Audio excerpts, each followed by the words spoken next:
But still, some of them went to the Pharisees and told them what Jesus had done. So the chief priests and the Pharisees gathered the council and said, "What are we to do? For this man performs many signs. What are we to do? If we let him go on like this, everyone will believe in him. And the Romans will come and take away both our place and our nation." Right there it is. They were jealous. They were in power, and they didn't want to give it up, especially to this Jesus.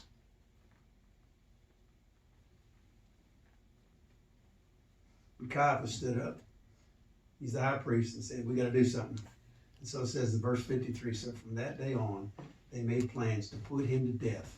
Jesus therefore no longer walked openly among the Jews, but went from there to the region near the wilderness to a town called Ephraim. And there he stayed with the disciples. He moved away, keep away from them, because the Passover was coming. It was at hand, but Jesus was in charge. You can't take my life from me. I will lay it down when I'm good and ready. It's not my time yet. You think it is? No, I'm going to choose. And in verse 57, now the chief priests and the Pharisees had given orders that if anyone knew where he was, he should let them know so that they might arrest him. See, they were looking. Jesus said, no, it's going to be on Passover, no matter what you think.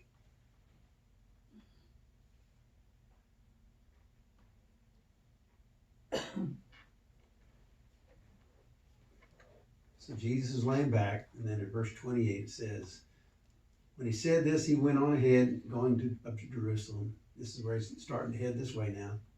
And it came to pass, when he drew near to Bethphage and Bethany, at the mountain called Olivet, Mount of Olives, that he sent two disciples, saying, "Go into the village opposite you, where as you enter you will find a colt tied, on which no one has ever sat. Loose it and bring it here. And if anyone asks you, why are you loosing it? Thus you shall say to him, because the Lord has need of it." How many times did Jesus kind of say that? He told them, go look for this, do this, this. And if someone asks you, tell them the Lord needs it. They go in the upper room like that. Now he's getting this coat like that. He's only borrowing it, right? He's not stealing it. But once they said the Lord needs it, obviously the owner of that coat must have knew who he was and go, if somebody came to you and said, Jesus wants to borrow this, would you let it go? Mm-hmm. Would you loan it? Yeah. Why, yeah, I'd loan it. Mm-hmm. I'd be happy. By all means. You can have it. Not just borrow it. You may keep it. It might be anointed. Yeah, let him do whatever you want with that. Mm-hmm. Come to my upper room. Yes, by all means. You are most welcome. Because there were people who knew who he was, more than just the disciples. So they turned it loose. So those who were sent went their way and found it just as he had said to them. But as they were loosing the colt, the owners of it said to them, "Why are you loosing the colt?" And they said, "The Lord has need of him." And they brought him to Jesus, and they threw their own clothes on the colt, and they set Jesus on him. And as he went, many spread their clothes on the ground. Then as he was now drawing near the descent of the Mount of Olives, going down the hill now, towards the city, the whole multitude of the disciples began to rejoice. A multitude of disciples. It doesn't say the 12. Mm-hmm. There was more than the 12. We know that when we read the book of Acts, when they're choosing a replacement for Judas, they had to choose among someone who'd been there from the beginning, right? So here's a multitude. This is not a handful. This is hundreds. Mm-hmm. And they began to praise and rejoice and praise God with a loud voice for all the mighty works they had seen, saying, "Blessed is the King who comes in the name of the Lord. Peace in heaven and glory in the highest." And this is fulfilled prophecy. This is foretold that the Messiah would do this. And that's why Jesus is picked. You know, he knows what the Word of God said, so he's lining it up. Right? And the Pharisees, they're in the crowd. They're there. They finally see him. But they can't jump at him now because why? He's surrounded by a multitude of disciples. Do you think they're fooling us to run in there and grab him amongst that crowd? Then they got their butts handed to them. put it lightly. Then he got dusted off. Then he got stomped. I wouldn't let them take him. But it wasn't the time, but they rebuked. And some of the Pharisees called him from the crowd, "Teacher, rebuke your disciples." But he answered and said to them, "I tell you that if these should keep silent, the stones would immediately cry out." Now as he drew, he saw the city and wept over it, saying, "If you had known, even you especially, in this your day, this is your day.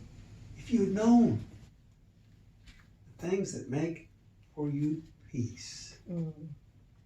But now they are hidden from your eyes. For days will come upon you when your enemies will build an embankment around you, surround you and close you in on every side and level you and your children within you to the ground. And they will not leave in you one stone upon another, because you did not know the time of visitation." He's prophesying now. He's telling what's about to come. Coming in 70 AD, 135 AD. It's coming. Now Jesus was riding on this brand new colt. And when he came down and entered the town, do you know what gate he went through? The sheep gate. There was one gate in Jerusalem where all the sacrificial lambs that were going to be slaughtered came through that one gate. No other gate. And at the time that Christ was living, do you know where all those lambs came from? Bethlehem. Those were the only lambs that were allowed to used to be sacrificed for sin. Were the lambs that came from Bethlehem that went through the sheep gate. How do you know that? I studied. I never heard of that. I researched. He's studying part to of what show I do. himself approved. I dig in. There's more below the surface than just what we read. If you study a little bit of the background, you find out these things, because you have to look at it from a Jewish point of view. They tell you all this. Okay? And we are adopted into the Jewish people through the line of Judah. We're in the tribe of Judah. You're Jewish, Nancy, whether you realize it or not. You're adopted. And so we need to learn these things, this extra stuff. These are these extra morsels I try to find for you. I find them interesting myself. Because he's fulfilling, he's doing the requirements that are required of the sacrificial lamb. Had to come through that gate. Had to come through that gate. That's right. Yeah. He couldn't have come through any other gate, or it wouldn't have been proper. He wouldn't have been a proper sacrifice. Right. He was sacrificed on Passover day, the day they sacrificed the lambs. It all had to be that perfect timing, God's perfect timing.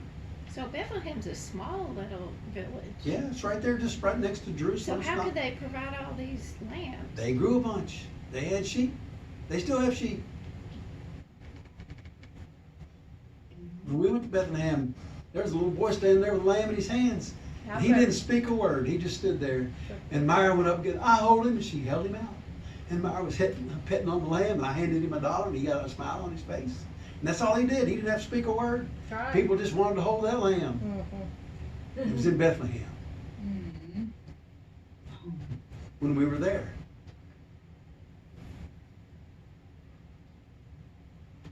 So, Jesus came into town on Tuesday. He had all the arrangements put in place. He came through, went to the upper room in downtown Jerusalem. And then we know Judas left, go make his arrangements, pass on the information. Jesus went to the Garden of Gethsemane. And the word Gethsemane means a place of crushing. So olive press was there. It's a place of crushing. That's what Gethsemane means.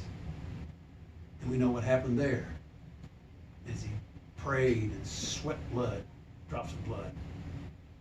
And he's just down the hill from the Temple Mount.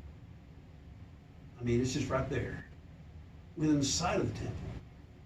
Just down the hill from the eastern wall. One we sang about just a little while ago.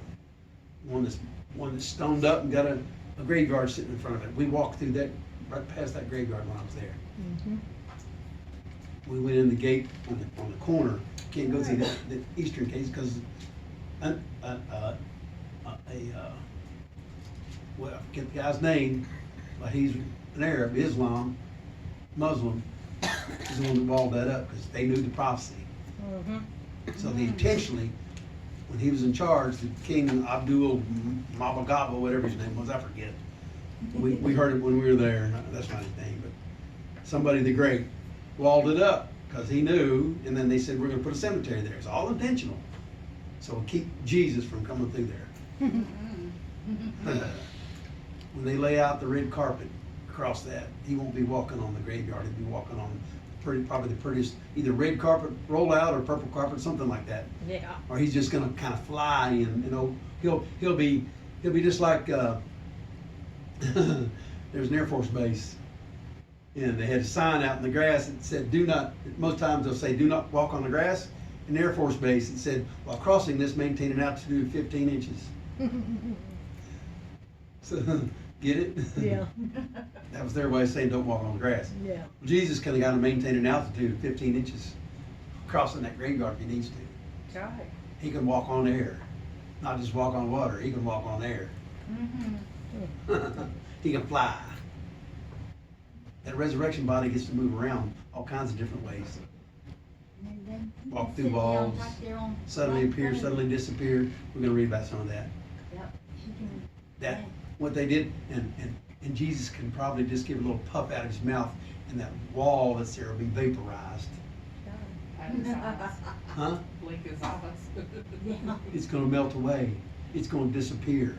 It won't be an explosion. It's just going to be gone.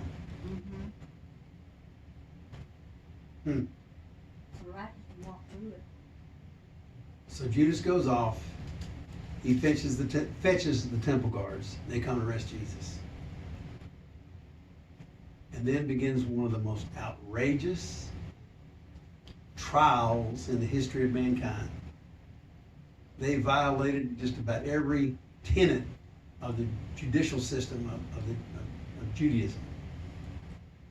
There were specific things they must do on a trial when there's the capital offenses involved, where somebody can be put to death. The trial cannot be held at night, period. That's a violation.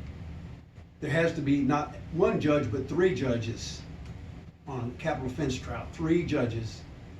There were no judges. That's violation 2. The trial must take at least 3 days.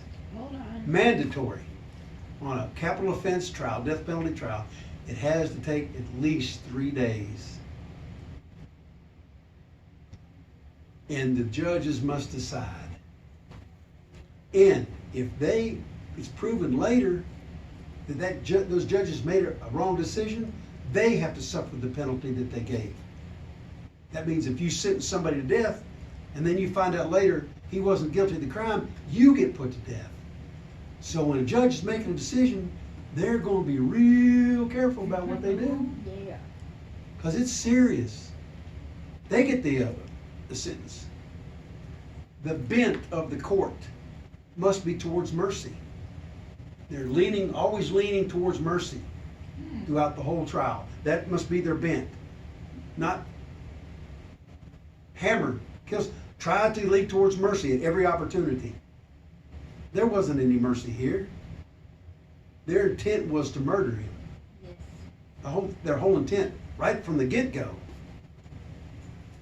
And if the defendant confesses that they're wrong, confesses I did it, I'm so sorry, whatever, immediately